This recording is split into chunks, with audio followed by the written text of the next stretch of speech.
Yo, what up, what up, what up, what up? We're back with another episode of Whispering to Your Soul. I'm one of your hosts. My name is King Jacquel Martin. You can follow me on Instagram at King Jacquel Martin. It's at the bottom, you feel me? And I am sitting here with an amazing cast. First of all, I have to start off with the Queen Bee, my sis, the superstar, Miss Serena Renee, the one-stop shop. Say what up to the people, Serena. What's up? What's up? This is Serena Renee, the one-stop shop. See, Prince, why are you looking like that, man? What is wrong with you today? I'm good today. Oh, he done put a brick wall up. Oh, Lord. Oh my gosh. Let us pray for C. Prince. I'm all the way from Jacksonville, Florida, by way of Tampa, Florida, here in LA with these amazing co-hosts. We're super excited for today's episodes. Stay tuned because we're about to bring the heat. That part. You did do the in the house. You did.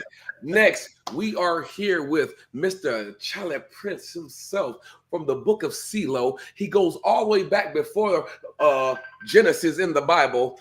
Welcome, C. Prince, to the stage. What's up? I'm coming from Brick City today. It's going to be a good one. A Brick City.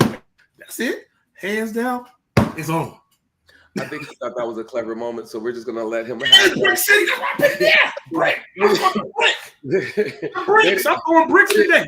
They didn't have backgrounds in the Old Testament, so we just gonna let the background joke ride to Brick City. I'm with you, C. Prince. I got you. Brick City bars. That was genius of you. And we are here with my man, the myth, the legend, the person who can get your body in shape and do you right. Not only that, he can build your home, put it together. Y'all see everything that he did in my background. This is all Mr. J motherfucking Justin himself. Justin, what's up, brother? Hello. Happy to be here. Happy to be back on with King, Serena, and C. Prince. It is going to be a fantastic show today.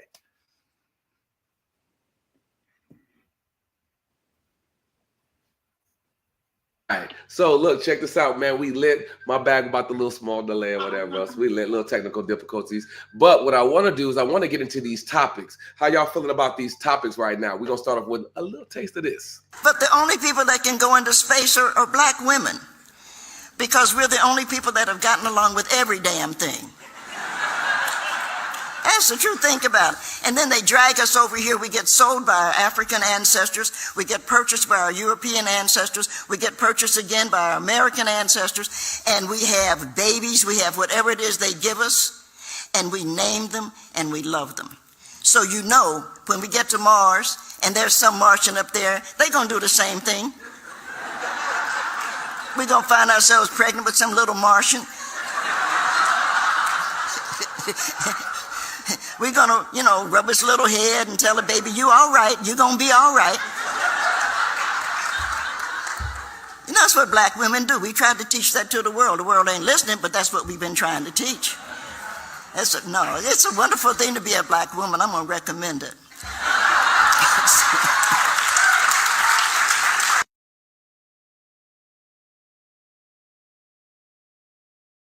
Him shaking his head over there. See, Prince, what's on your mind? Talk to us, man. What do you think about that clip right there? I mean, first of all, I got to commend that woman coming out there with a head. Her hairline was ridiculous. No. First of all, no. It was. One second. No.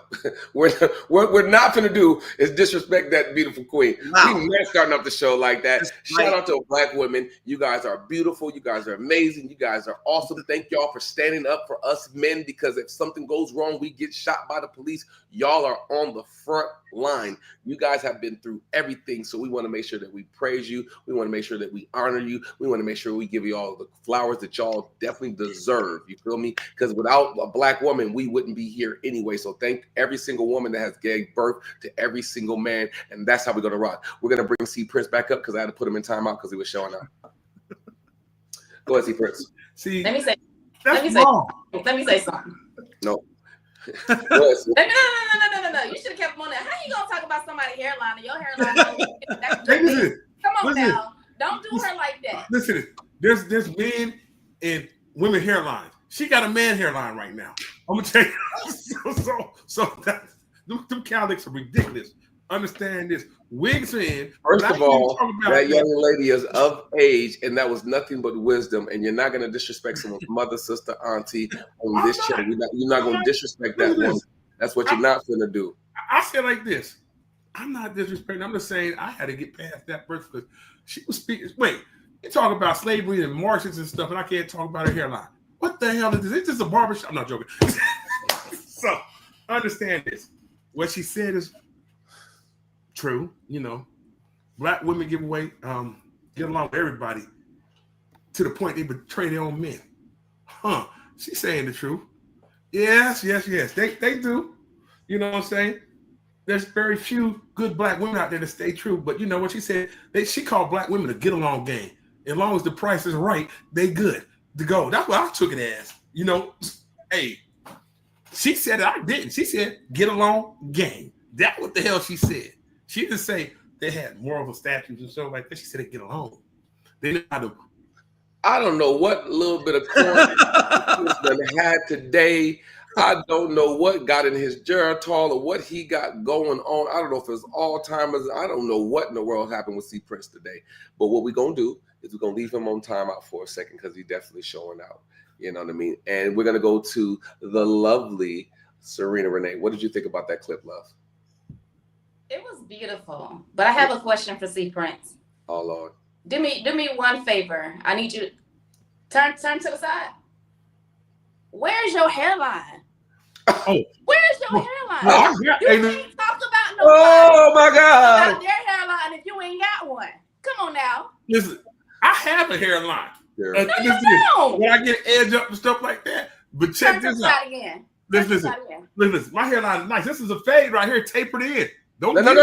Turn to the side so we can see it. Hey, turn to the side so we can see it. Your hairline starts almost 2 years. Boy, that boy's smart. That's tapered. But see, you don't know nothing about haircuts. You know, or you need some glasses or something. Oh, you got them on. They ain't prescription. That's the problem. That's the problem. My point is, C. Prince, your hairline start where my hairline starts. No, you don't got a hairline. That's why you cut it off. I got a hairline. My stuff is still there. I ain't fighting it. We got the same hairline. Boy, that look like a dirty baseball. That's what it looked like. My hairline here, you'll start way back. You know what I'm saying? Anyway, we finna get back to these clips because wait, let me finish. Okay. So I had to say that because you can't be talking about somebody when you ain't all the way straight. But anyways, like I was about to say, that was a beautiful yet funny video. I definitely agree with the fact that we as Black women, we are very nurturing. We want to make sure that we bring out the best in people. We don't care the color, the gender. You know, we're always there to give advice, to help people out, you know, give a helping hand. And sometimes we overextend ourselves, especially in corporate America. That's a whole nother story for a whole nother day. But, right. You know, I really agree with what she said. And it was funny when she talked about the little Martians. But only thing I disagree with is rubbing the little Martian's head, because she said it was going to be a little head. But based on what I know, they got some big heads. So it'll be a big head, not a little head. That's all. Big head, baby. Jay, what do you thought about that clip, brother? Oh, man, nothing but like so much love and respect.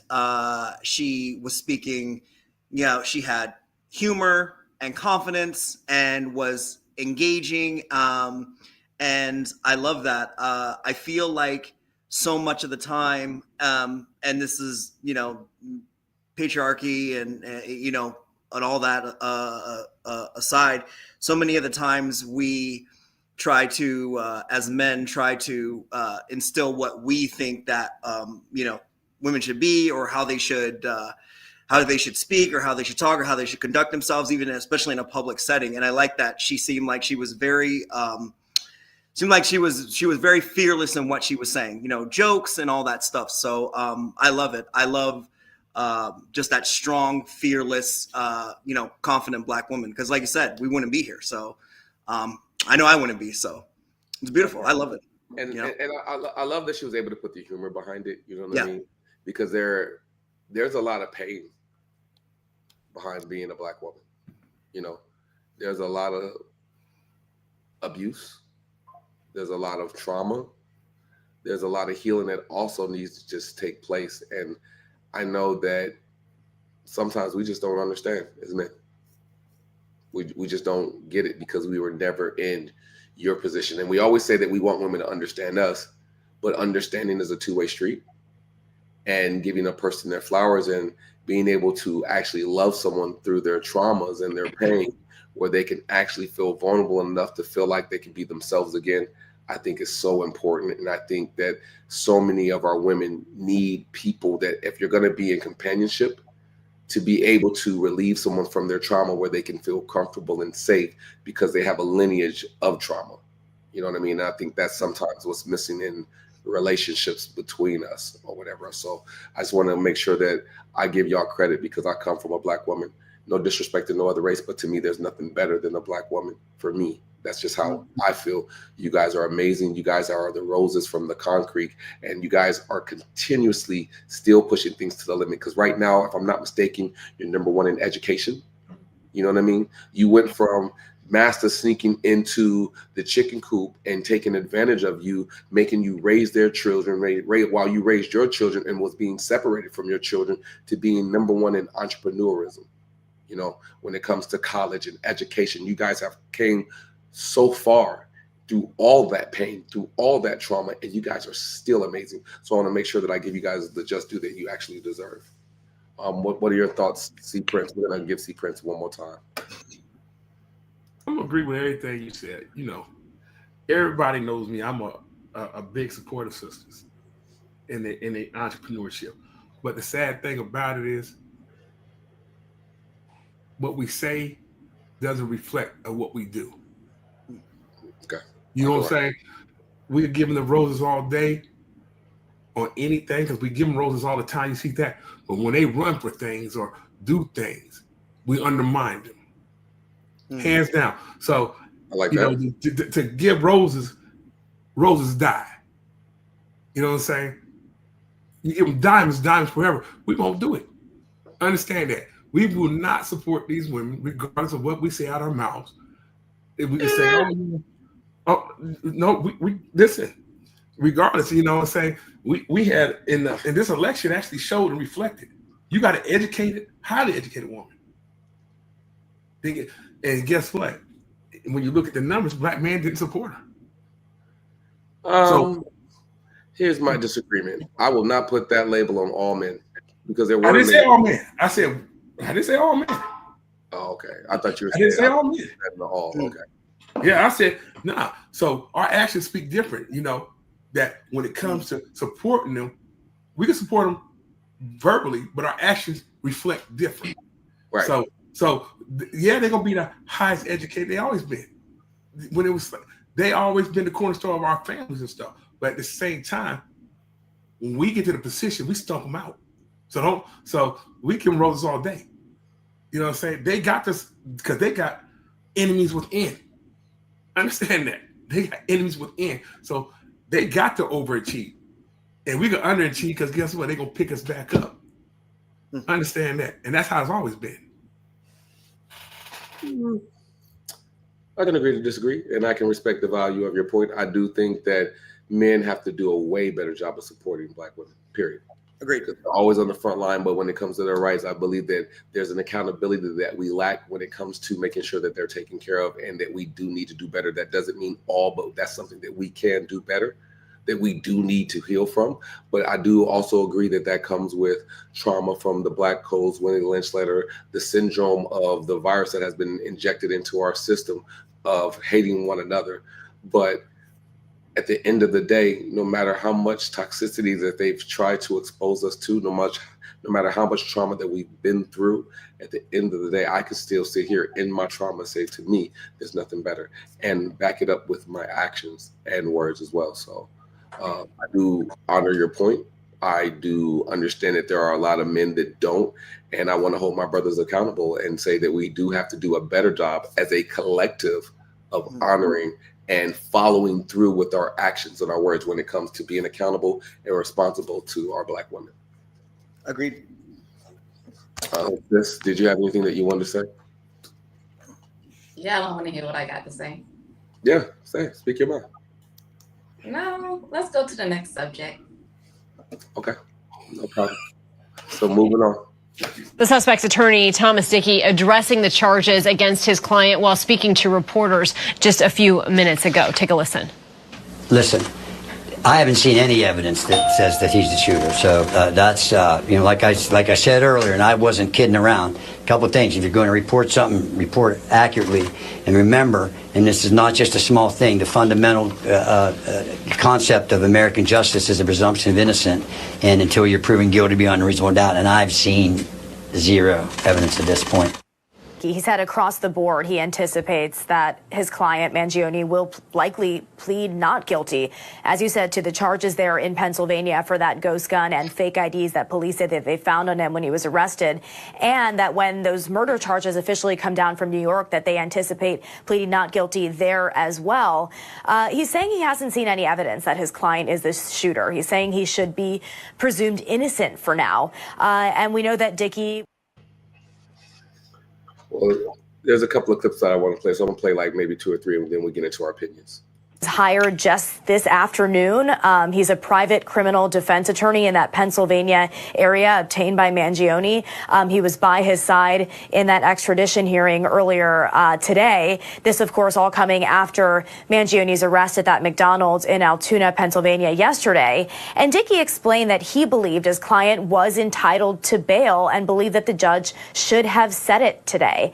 And earlier he said that Mangione is taking this as well as he can. Pennsylvania, the Constitution says that all crimes are generally a bailable offense. Bailable offense means you have to set some form of bail. The exception to that is if it's a capital case, which means the Commonwealth or the government is looking for the death penalty. And I'm proud to say I'm one of the few attorneys in Pennsylvania that's qualified to do death penalty cases. But those which this is not a capital case, knock on wood at least that I'm aware of it right now, or if a first degree murder, which carries in Pennsylvania life without parole. If the charge which you're faced with is life without parole, then you're not eligible for bail. Since the crime, at least what was set forth by the district attorney, was alleged to be a second degree murder, that's not life without parole. So I believe that bail should have been set. But you also talked about like a home monitoring system was a possibility. His lack of prior criminal history. I mean, All right, so let's dive into this clip right here. I'll give a little take before I go all the way in. I do find it intriguing how the bail system works and who's privy to it and who's not privy to it, and when they want to give it and when they don't want to allow that to be put that way. But I do agree with being innocent until proven guilty, just based off my own situation where I was treated guilty and I was innocent, and they put me through hell. And once they found out that I was innocent, you can't take back the hell that you just put me through. So that's a perspective just from me. C. Prince, what are your thoughts about this clip? I mean, ain't much to say. You know, the lawyer's saying that hey, he fits the criteria for bail. That's so be it. I mean, but the judge also got his own discrepancy to deny bail. That's part of the system. You know what I'm saying? I'm not whatever, you know, it's a touchy situation with that because, you know, there's been people who've been in jail for less, denied bail. You know what I'm saying? Right. So you know, so to me it's like this right here is like shoot. There's nobody giving us the benefit of the doubt. You know, look. I say it. I hate to bring the no Diddy in here. You know, he got the money and everything. He get denied bail. He meet the criteria. He still get denied bail. So it's like, you know, you can see the equal phrases here, right here. So I ain't got no problem with it. To be honest. Okay, cool. Jay, you're up, brother. What do you think? What are your thoughts? Yeah, man. I mean, this is the case that the whole country is talking about. You know, the situation obviously is so high profile. I think that has to be taken into account too. Obviously, there's we know this. You know, I've definitely experienced this in my personal life too. There's a huge discrepancy between how the haves and the have-nots, and you know, people with certain skin tones and stuff are treated within the justice system, and we have known that, and some of us have experienced that, firsthand. Taking that aside, this case is so high profile. I think, well, not I think, I mean, it's pretty much a guarantee that there's so many things that are not being said about this case. There's so much information. It's not like this is something where, the authorities or people, they just somebody reported this guy, just so happen to find him, and they're like, we got to figure out everything. They know so much about what's going on. And I say that to say that I'm not going to get into the weeds on this right now, but I think it's very interesting how this guy could, if we're taking at face value, not conspiracy theory, not saying he's a fall guy or whatever, how he could do all this stuff. He could plan all this stuff. He could get this CEO at 6:15 or 6:45 in the morning. He could egress from Manhattan. And this will play to my larger point. He could egress from Manhattan, make it 200 miles, but then he doesn't even slip up. He just does something foolish when he would go through all of this stuff to make this happen. So that's my whole point, is that there's so much involved in this situation, even to the point where he was saying something while they were arresting him, and people are, or while they were taking him in, and people are speculating on exactly what he was saying, that they know something or something, major that we don't. So I think, when it comes to the situation, that his bail was denied for a very specific reason. I don't think that, I know his lawyer is saying that there's precedent and stuff like that, but I think in this specific situation, there's a pretty valid reason why the court is going about things moving in that direction. Yeah, absolutely. If this is something, all murders and suspects and all that stuff is bad across the board. Doesn't matter where you are, who you are, or what your status is in life.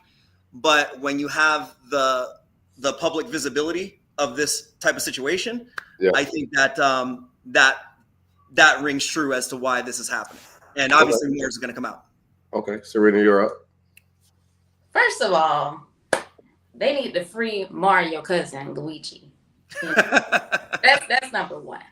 Number two, I don't even think that's that dude, because it's so many pictures that shows the surveillance of him, the first surveillance that they show, the side profile, the dude didn't have a unibrow. You mean to tell me in a couple days he grew a unibrow that fast?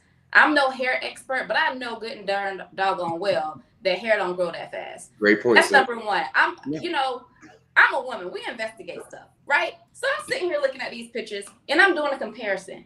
Number one, the unibrow situation. Number two, the nose.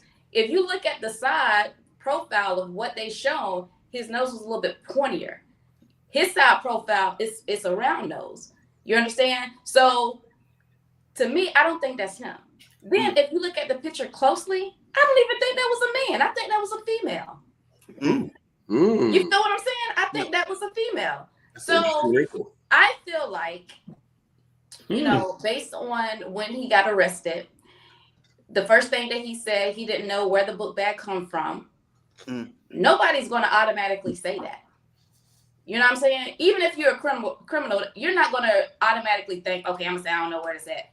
You're going to think about what else I'm going to say to get myself out of this. You're not going to say, oh, well, that's not even my book bag. That's, whatever. So I don't think that was his stuff. I think they planted that on him.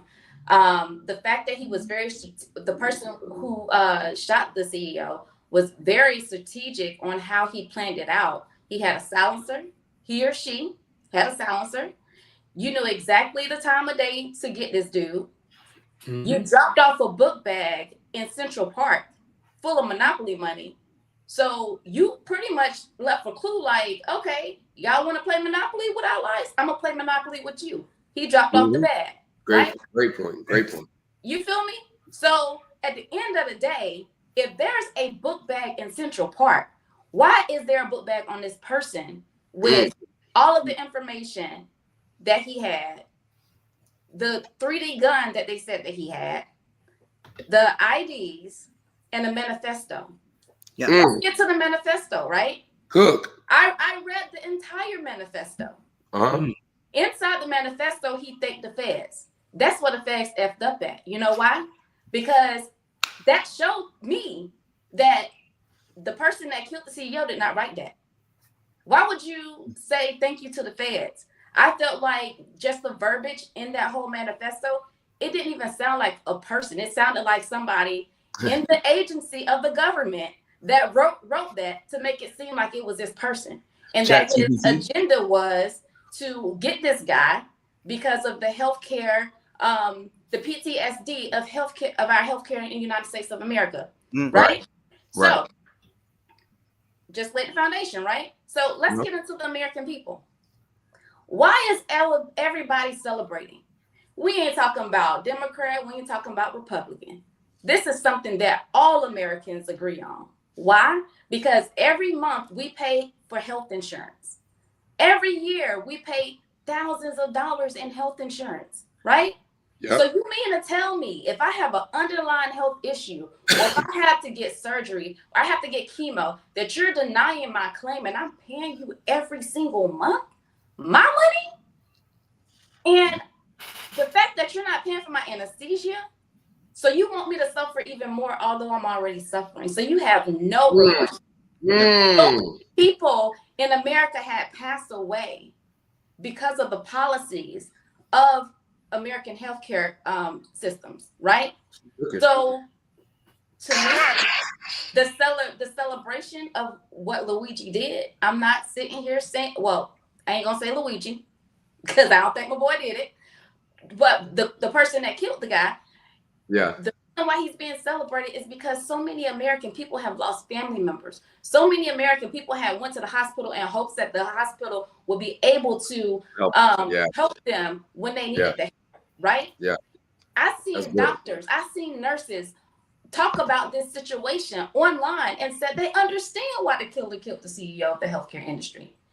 They said that it broke their heart that, you know, sometimes they had to deny certain people anesthesia or certain people care or medication and all this like that because the health insurance was not covering that. These are coming from doctors. These are coming from nurses that see this inside of hospitals. Yeah. So the fact that American people are celebrating the fall of a CEO of the health industry, that tells a lot about our company and about our country and our government. Now, when it comes to you know, the list of CEOs that has been all over the internet for different healthcare companies or whatever, now they try to take it away. Now in New York, they have these wanted signs for all the CEOs of different healthcare companies. You know, it's funny because the day after that happened with the CEO of United Healthcare, I get an email from my insurance company talking about they gonna change the policy. Oh,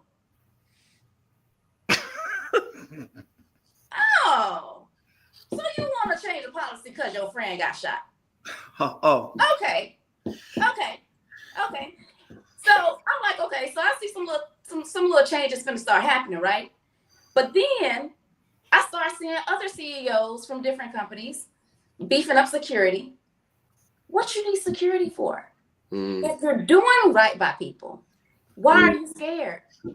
When have they ever really done right? Why are you scared?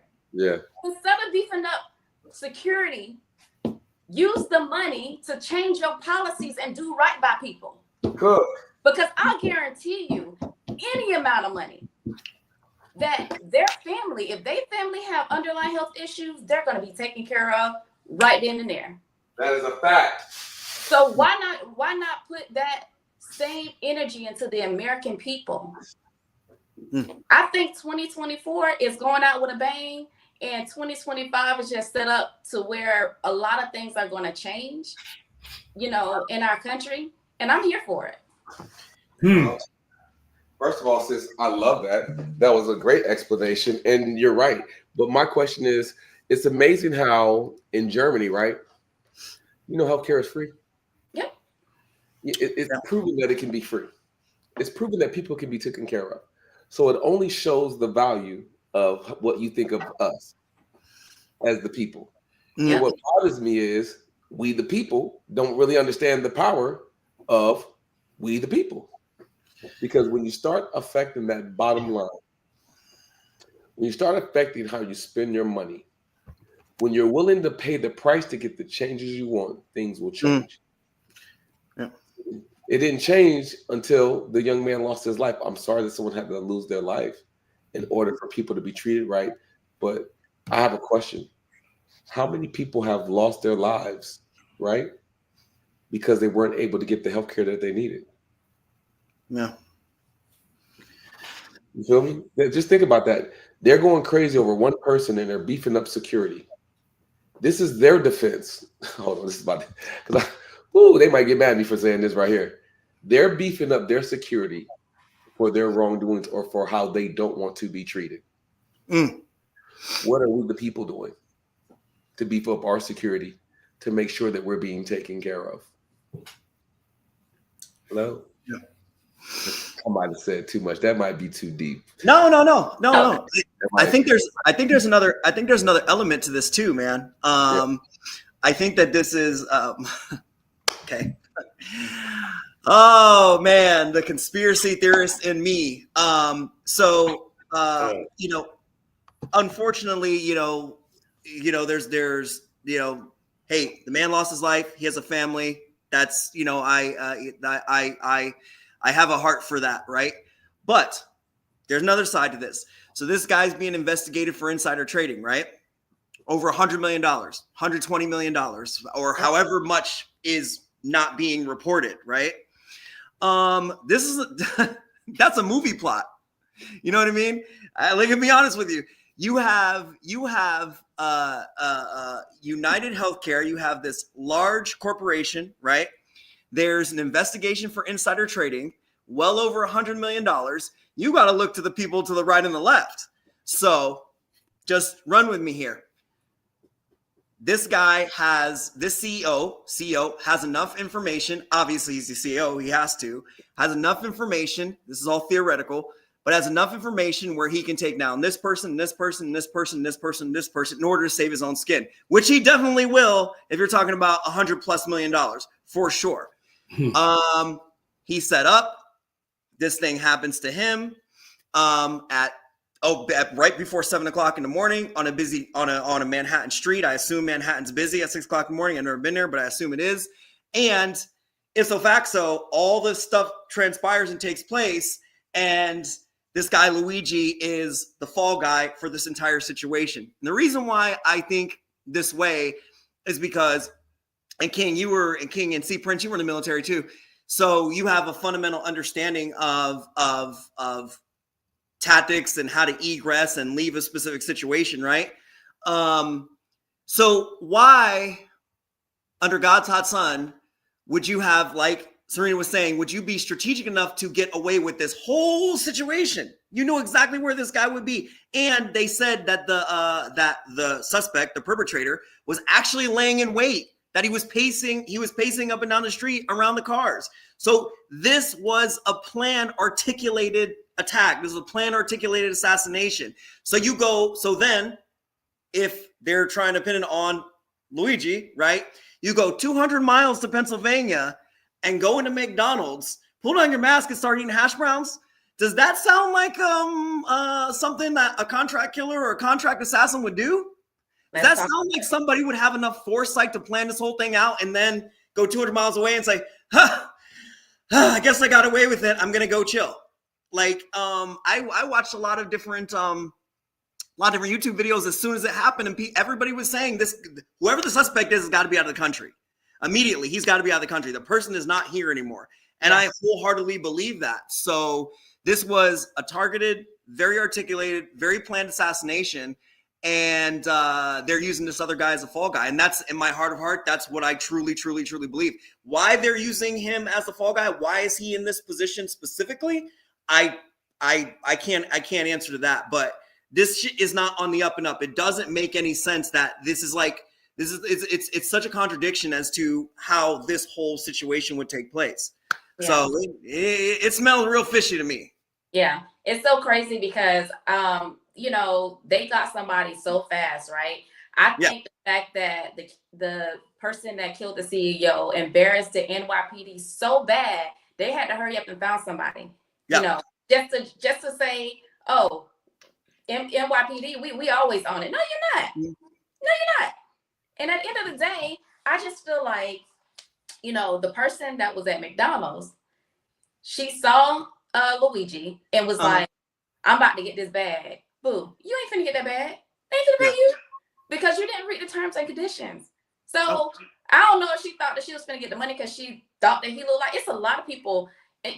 I'll speak to a lot of people that like him. And the reason why I'm about to say that is because now they're doing a trend that it's like okay, so the jacket that he had on is sold out.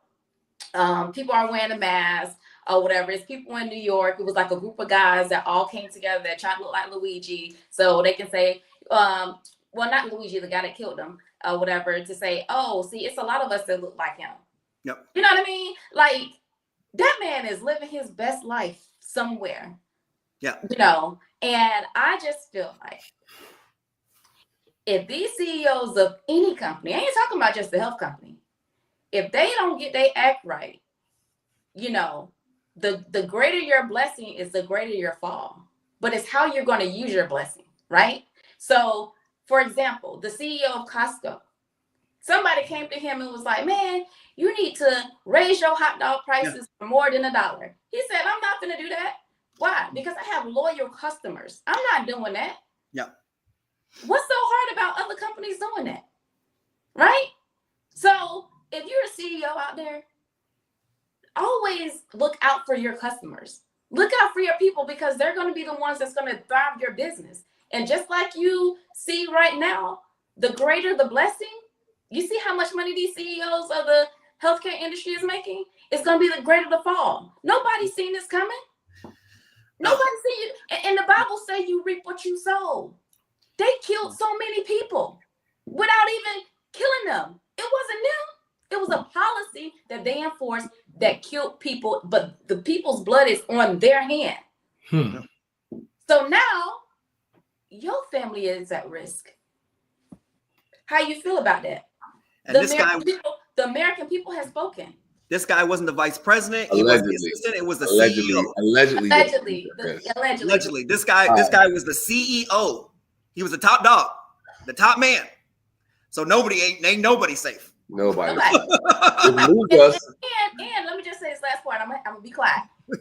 They're gonna be it's gonna be hard for them to find a jury to go against this person. It's gonna be hard. It reminds me of a scene from Fast and Furious, The Challenge, when they were looking for the car, and then to escape the car, there's a whole bunch of cars that look like that car while the real car escaped. But now everyone's dressing like Luigi, so the real Luigi is going to be able to escape. You know, that's why I couldn't mind movie comparison. But let's get into this next topic. I don't want to beat that one with a dead horse. All right. A change, man, is a change of behavior. But a transformed man is a change of desire. You can change from your cheating ways for 3 months. Y'all ain't saying nothing to me. But a transformed man, I don't care what you put in front of me. It ain't gonna make me jeopardize my family, because my desire is change. The women in your life, the children in your life are tired of you talking about you are changed. Model that you are transformed. And you are only transformed by the renewing of your mind. God says, I am not going to let the women in your life die without seeing who I am in your life. Your family is going to be convinced there is a man of God, that God must be alive, because if he changed that man, God can change anybody. You ought to shout for your son. You ought to shout for your brother. You ought to shout for your husband. God is going to change that man. All right, so see, Prince, what do you think about that clip, brother? I got to process that clip real quick, bro. I really got to process. Let me go. Y'all know my ex-husband was a minister or whatever, so I know well about the pastoral circle. He's speaking because he got caught. Oh. He got caught. Oh. Most of the time when these pastors allegedly he got caught doing something. Okay.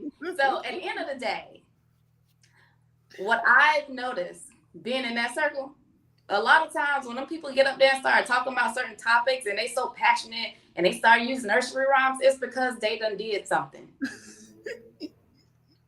Okay? So it's gonna come out. That's all. Okay. Why are you laughing, Jay? Yeah. Because he changed his desire and he got caught. Yeah, he did get caught. And then let me tell you what I think allegedly. Okay, allegedly. So let me tell you what I think probably happened, right? So Allegedly. he got caught or whatever. He pleaded and told his wife, well, I tarried, I've been on my knees, I've been crying out to God, whatever, I'm speaking in tongues. I am a transformed man. I'm a transformed man. So in 90 days of him being transformed, he's like, see, I'm transformed. So now you get in the pulpit talking about you transformed, but guess what? Put another female in front of you in 2 more months. 2 months, what? 2 months. Well, that's why he talked about the difference between desire and being transformed. There's a difference. That's just like another pastor. What's his name? Something Gray or whatever. My sister now, and I seen his spirit before all this stuff even came out. Okay, I have a very good gift of discernment. That's something I praise God for every single day. Well, I don't praise him every day, but you know what I'm saying? I thank him for that, right? So I remember my sister and them, they sent me a video clip of him talking about something or whatever. And I was like, you know what? He cheated on his wife. It's like, no, he don't. And me and my sisters, we was going back and forth in there. I was like, all right, wait.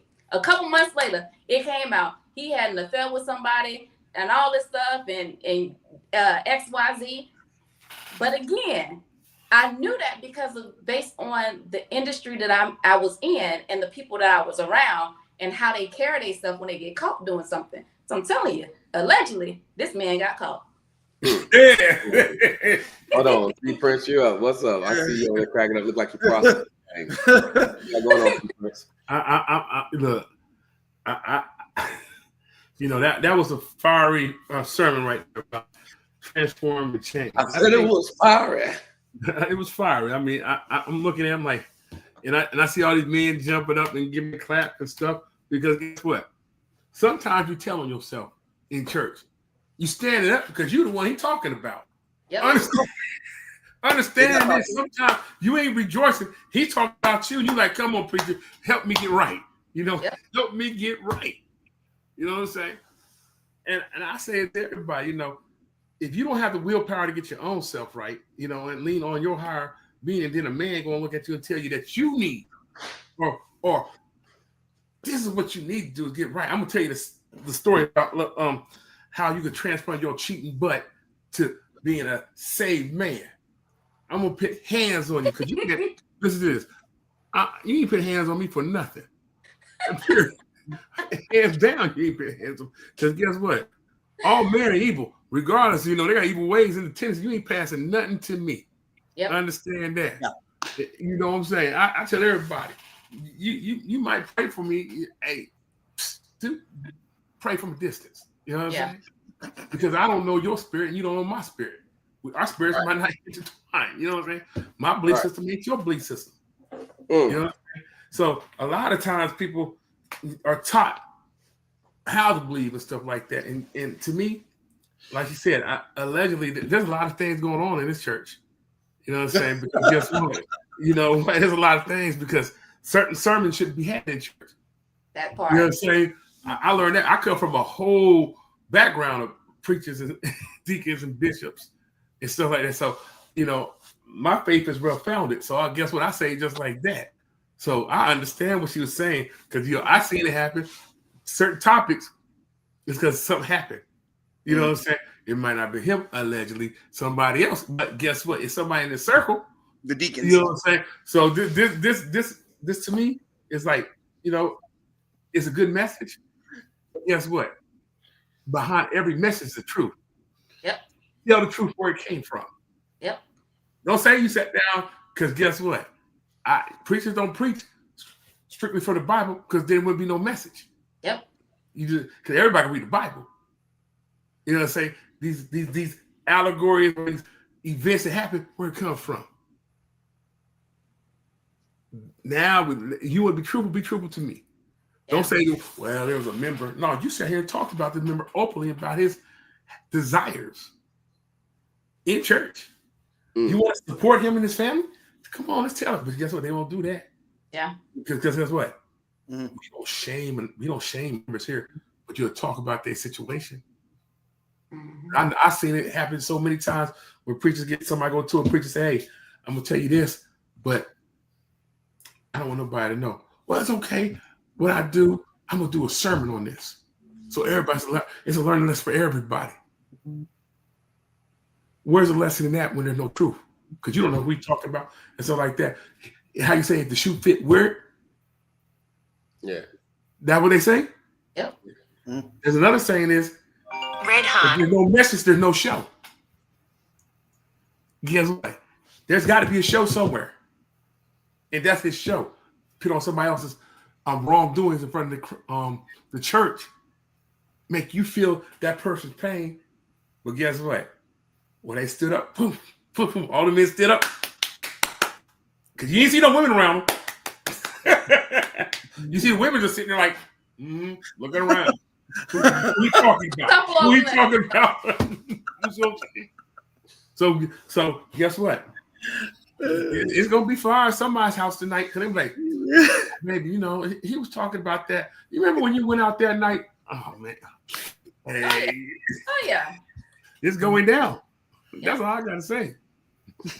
Jay, you up? God, this is hilarious. I don't knock anybody that does the church thing.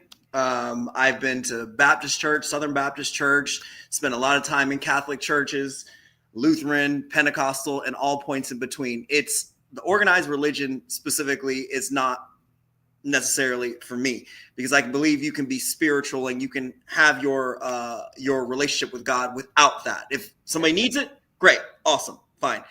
But to me, all that stuff being said, I feel like you don't need, and I agree with Steve Prince on this, like, me personally, I say me personally, like, I don't need another grown man in a room full of 3,000 other people to tell me about changing my behavior and changing my desire and all that other stuff. I don't need someone to preach that to me, because if you're putting that on me, right, and I'm just kind of going along with your words, let me follow exactly what he's saying, then I'm not intrinsically changing that myself. If I can't do that at home, sitting right here alone between myself, the air, and God, then how am I going to do it just because somebody else is saying it? Somebody else that's saying it to all these different people. So I've got to make that change within myself. I got to be able to look myself in the mirror and do that, change behavior, desire, whatever you want to call it. So that's how I feel about it. And I feel like, especially those mega churches, those, institutions, I feel like that's such a forced thing. Like said, like Serena and C. Prince said, I mean, they're telling on themselves, but I feel like that's such a forced thing. And that's why I spent so many years of my life, my younger life, with my mom, with my parents in church. And I got to a point in my life when I was older and I said, you know what, I'm going to discover this on my own. I don't need to be in a church with 5,000 people to tell me this. If I can't figure it out on my own, then, I don't know. And I did. So that's my specific take on it. Yeah, it's not organized religion, stuff like that is not, that's not my bag. Yeah. Can I piggyback on something really quick? Sure, go ahead. What that he said. So I like the fact that you said if you can't do it at home, then it's kind of pointless, right? So a lot of these people in churches, what happens is they put on this front in front of everybody at the church that they're this woman and man of God or whatever, and you're thinking of funk so much on Sunday and Wednesday that when you get home, the real you come out. Mm-hmm. You know what I'm saying? So my thing is, if you can't be godly at home, don't try to be godly in front of other people, because it's going to show, it's going to be exposed. And allegedly, things like this message, that happens. You're getting exposed. You're not showing yourself to be an authentic person, an authentic preacher. An authentic person and a preacher is somebody that get in a pulpit and say, listen, we all fall in short. How the word go? We all fall and have the short of glory, of glory of God, or something like that, right? So and so instead of sitting here making it seem like you're high and mighty and you sitting on this high horse, and when you do fall, you want to start preaching, making it seem like it's other people in the church when it's really yourself. Like, just be who you are authentically in Christ, and you ain't got to worry about preaching sermons like this and making it seem like it's somebody else and things like that. I hope I make sense when I just said what I said. That's all. Look, I'm gonna tell you. I always remember when I was younger, man. I couldn't stand the preacher a little bit. You always had these Sunday dinners. You make sure the preacher and all them get bad person stuff. And you know what? Everybody done eating, and I'm like, yeah, I'm gonna get that last piece of cake over there. I asked for the piece of cake. Then I see the preacher look at the piece of cake. This man could barely breathe because he ate so much. Barely breathe. But since I asked for that piece of cake, guess what he do? He said, hey, that cake looked pretty good. He over there breathing like he's in sleep apnea. You know what I'm saying? Forcing it down. And I'm like, big as you is, you ain't need that cake. Look, I'm thinking to myself, ain't that part of the 7 sins gluttony? You mother. You know what I'm saying? Because I'm thinking No. Guys, talk about the last piece of cake. No. We're not gonna go through C Prince's PTSD for the last piece of cake. That's what we're not gonna do. Now, I do agree with certain things that you guys said, and there are certain things that I disagree with. The things that I agree with is that you do have to find it for yourself. There's nothing wrong with you finding it for yourself, because at the end of the day, can't nobody get you into heaven but you, which is your own self-accountability, right? But at the same time, I also agree with coaching. A lot of great people have coaches. And sometimes with the right person who's actually doing the right thing can be a great coach. Do you have a lot of fake coaches out there in the world? Absolutely. You have a lot of preachers out there faking the funk, robbing the people. You have a lot of churches that have a building fund, but you ain't never seen a new doorknob, but the pastor's driving a new car. Doorknob. You have a lot of people that trick people. Oh my God. When it comes to giving, the Lord told me that it's supposed to be $10,000 more, right? Mm-hmm. But this is how the lie is caught. In the Bible, they use the story of Cain and Abel. One gave cheerfully and the other one didn't. Abel gave cheerfully, Cain didn't. So when Cain gave, it wasn't blessed or received. So if someone has to convince you to give, then you did not give cheerfully. So if Cain wasn't received, why would you think that your money is being received in the same light? And that makes no sense, especially when they preach the Cain and Abel story, right? Mm-hmm. I do think that we need to hold people accountable. Now, I did like the message, me personally, when it talks about your desires versus transformation. It's just not in relationships. It's not just to men and women, because there's a lot of times we do lie to ourselves. I'm not going to do this no more. And then we do it because of our desire. But then the transformation of actually wanting to get to the next level, sometimes you have to get sick and tired of being sick and tired and actually to change your life or transform your life. I'm pretty sure we've all been in our dark places in our life. We've all been through our different storms that we've all been through. And we got sick and tired of being sick and tired. And we had to transform to be where we are right now. So I do think there's some truth in that message, because we've all transformed, because we're no longer the person that we used to be. Serena, you're no longer the 15-year-old Serena, 21-year-old Serena. You are grown. You handle things differently. You don't make the same decisions that you used to make, right? That is a transformation. Justin, from all of our conversations, from the military Justin to 21, 25-year-old Justin, you are a new man. You're no longer making the same decisions. So you had a transformation in your life because your old desires wasn't getting you to the goal of where you wanted to be. So you had to transform in order to become who you are right now. Definitely. Right? Right. Even like getting in the gym. At one point in time, you haven't been big your whole life. You had to get dedicated in the gym to transform to become who you are today. That is a transformation of decisions. I'm not going to season my food. I'm not going to do this because I want a goal. And in order for me to meet that goal, I need to have different disciplines, different consistencies in my life to transform.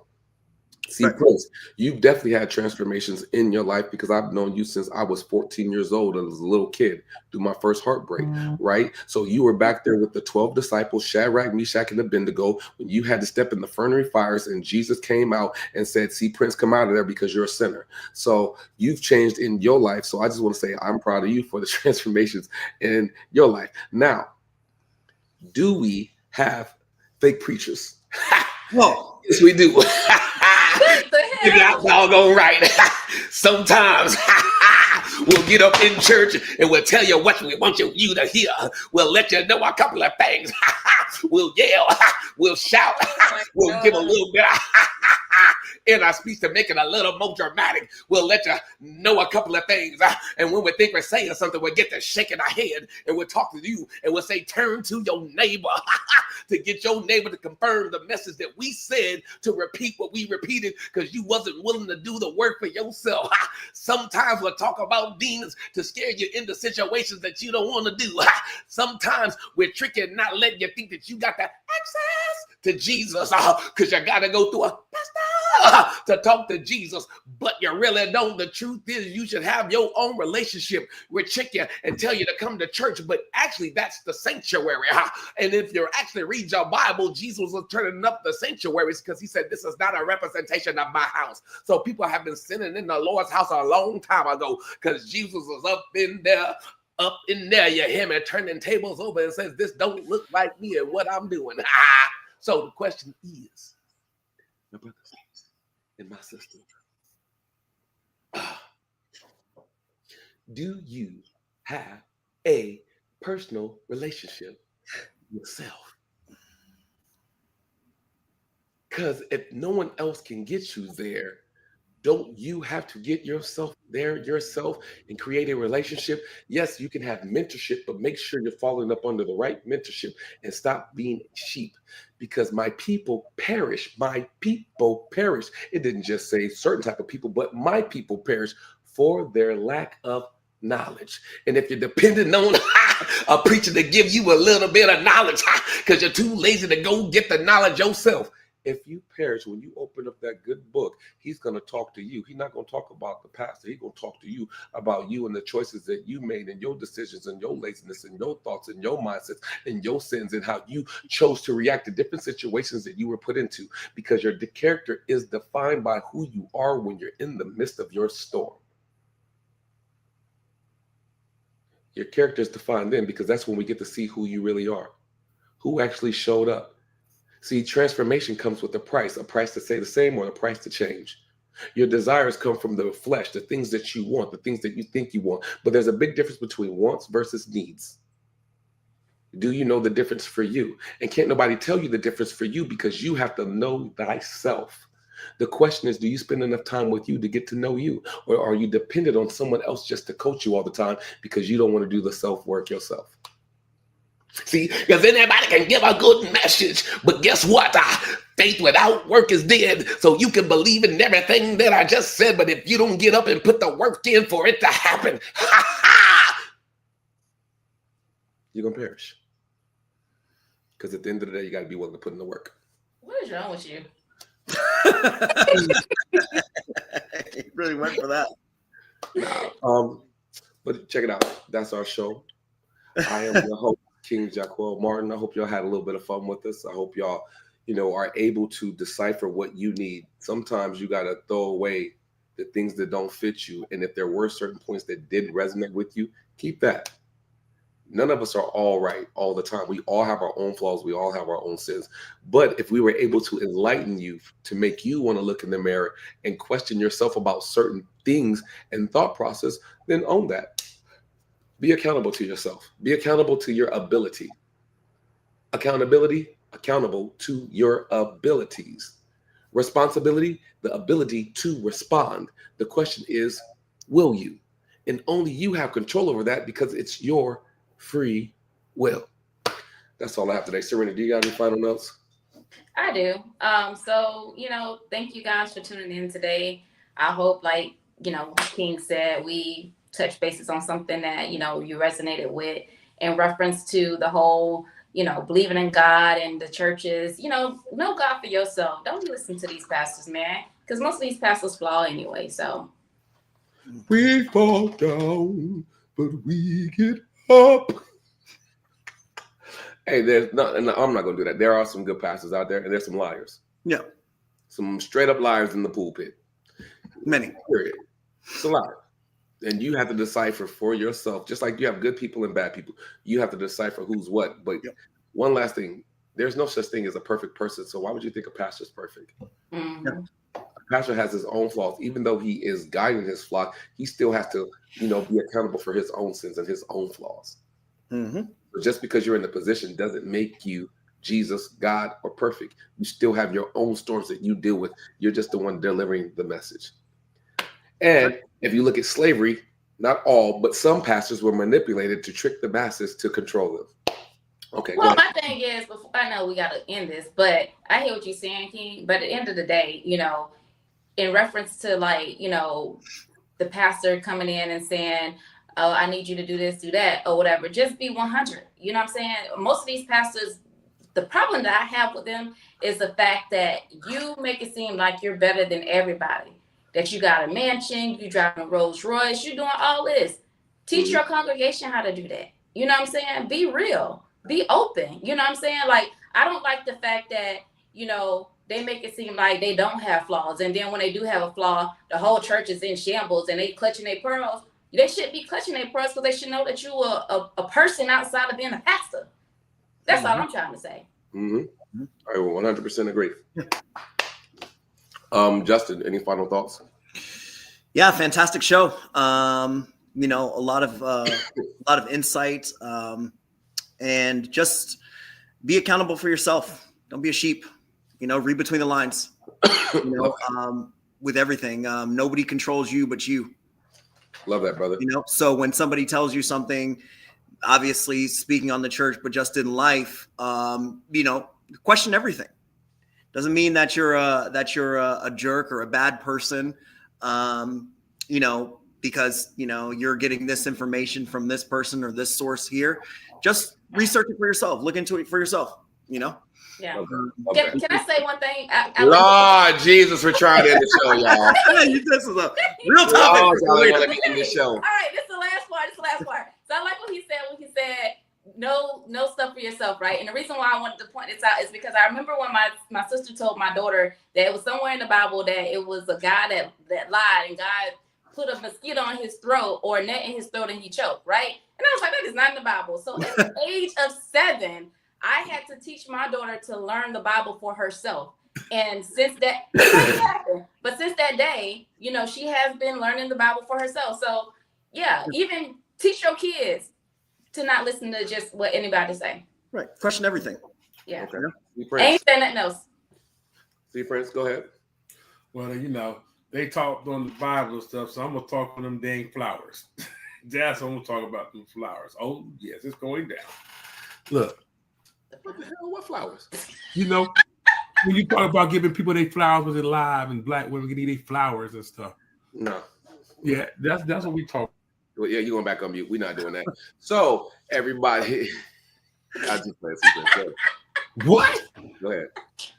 I'm not going to do that because y'all know what? See, Prince tried to eloquently put that, how he loved black women and how it's amazing, all this and that, and men don't show up for the black women and everything else. But he started off the show disrespecting the black woman. Make it make sense. Make it make sense. How are you going to throw the black woman under the bus, talk about her hairline and everything else, and you over there looking like Wakanda, you lost all your vibranium. I don't know what's going on. That's what we ain't going to do. Look. Ain't going to never because look, that's all I know is black women, period. But I'm going to say like this. The power of the Black Panther has been stripped away. It's a thing about this. I love when I hear people say, give people their flowers. You know what? There's times we give people flowers, and most times we give people their flowers, and this reference is at death. You know what I'm saying? you get that Valentine's Day to renew love or something like that. So definitely renewal. You got to think about this. You should be shocked when people give you flowers. You know what I'm saying? If you're dying or they're renewing something to you, you need to stop taking these flowers. You should, I want these diamonds, you know, because guess what? Jesus. No, I'm serious, because guess what? Everybody talk about these damn flowers, talk about go get these people the flowers one day, and they go hit them the brick the next day. You know what I'm saying? Flowers will die. So as long as the flowers are alive, you feel special. Oh, look at this flowers. So as things go, you don't even think about them damn flowers no more. Point blank. Until the next flower. Then they give you the fake flowers that last forever. You see that flower, you're like, I'm so tired of these damn fake flowers. They got all much dust on this stuff. I had to get this, I throw them away. So guess what? If you a person look at somebody give you the flowers all the time, or better yet, a pat on the back and attaboy, something wrong with you. Understand that? I won't say that. Something wrong. Wait, who hurt you? Who hurt you, C. Prince? No, I didn't say that. Nobody hurt me. I didn't say it. I don't know what the hell he's going through today. Very personal. Look, I'm going to the day. I'm telling you like this. Hate. Now he's fighting over flowers. Now, I'm telling you, you tell these suckers that want your flowers. I'm trying to end the show, C. Prince. You need to grow up, grow a set, stand on your own 2 feet, and be proud of who you are. Because them damn flowers ain't gonna make or break your ass. That's what I'm gonna say. And that's for the women, just so you know, C. Prince will never buy you flowers, okay? No, I ain't gonna buy you. Listen, I'll buy you a plant. Because you can grow it. I don't see how that just didn't make no doggone sense. No, because flowers, you cut them suckers, you cut the stems. I'll buy you a whole plant. I'm so confused. Are you talking about like the phrase when someone says online, give somebody their flowers, and then we went into giving them real flowers? Look, I don't care if the phrase, I ain't buying a person a flower at all. Period. You gonna get us some Ella Villa pants? Nope. Listen, we're not finna deal with C. Prince trauma. We're gonna end the show. We're finna end the show. We're gonna go down. So remember this. Anyway, everybody, thank you for coming out. Thank you for tuning in. Thank y'all for dealing with C. Prince's trauma. I grow a tree. What is going on with C. Prince today?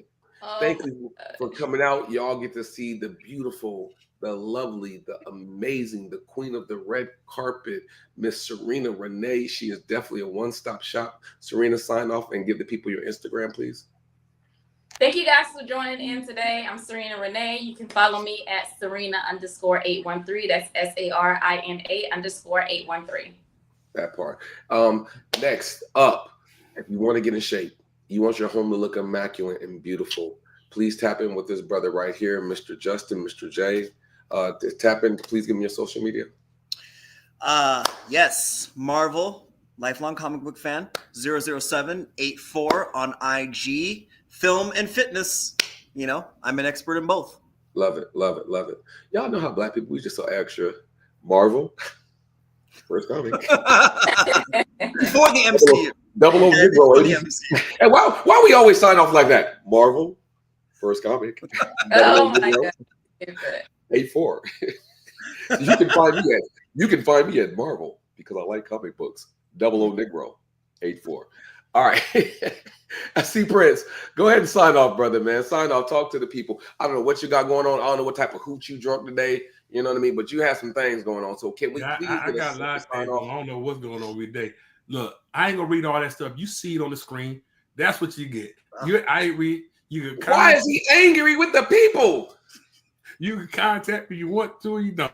It doesn't matter right now. Today is one of them good days. I can send me some feel good message. I'll talk about it next time. But today ain't the day. Oh, okay. Well, okay. Anyway, we're just gonna, you know what, guys? This is how we're gonna move. We're gonna close the show like this. And I'm your boy, King Jacquel Martin. You can find me at King Jacquel Martin. And you can also check us out at Whisper Into Your Soul for your celebrity news, for top content all around on social media. We're discussing it. We like it. We want your opinions. You know what I mean? Y'all make sure y'all pray for my brother, C. Prince. You know what I mean? Shout out to Mr. Wanye Leonard out there in the Bay. Appreciate you for always showing up, showing love. Please get the holy oil. Everybody leave C. Prince's sins at the altar for him and go get Pastor K and get right so we can pray for C. Prince because he definitely needs some prayer. That's our show. Make sure y'all tune in every Thursday, 6 p.m. Pacific Standard Time. Y'all tune in. Y'all show love. Y'all can DM us if there's anything that y'all want us to talk about, any subjects. Make sure that you DM Serena, C. Prince, or Justin. They will make sure that we get those topics, and then we'll go ahead and talk about that, man. We love y'all. We appreciate y'all. Thanks for tuning in. That's our show. You dig?